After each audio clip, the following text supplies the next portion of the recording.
sur l'image générale, en pensant aussi aux manifestations anti-Hamas, c'est-à-dire depuis quelques semaines, est-ce qu'on assiste peut-être là en ce moment aux prémices d'une sorte de rejet du Hamas à Gaza, vous pensez?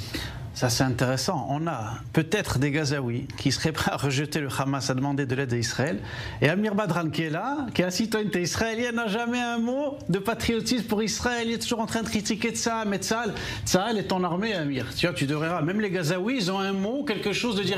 Israël peut peut-être nous sauver. Personne ne tue personne à mon nom. Personne ne tue personne.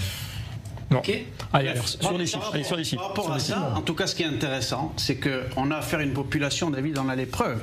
Et je pense que ce sondage, même en dessous de la réalité, ça c'est 49% qui sont prêts à quitter Gaza, bien évidemment. Avec l'aide israélienne. Parce qu'après, aujourd'hui, dans la situation telle qu'elle est, ils ont tout intérêt, ils savent très bien que si le Hamas tombe et qu'il y aurait une présence éventuellement israélienne ou une administration américaine, comme ça a été proposé par Trump, ils savent très bien que c'est la fin du bal. Et à la fin du bal, comme dit le dicton, on paye les musiciens. Donc la seule chose à faire, c'est prendre ses bagages et s'en aller. Par contre, ce qui est intéressant, et on l'a déjà dit, évoqué à plusieurs reprises, et j'ai toujours dit, la majorité, malheureusement, ils sont tellement formatés, David, à la haine du juif, biberonnés à l'antisémitisme, qu'ils ont soutenu ces massacres en Judée-Samarie. La majorité de ce qu'on appelle les Palestiniens soutiennent ce qui s'est passé le 7 octobre.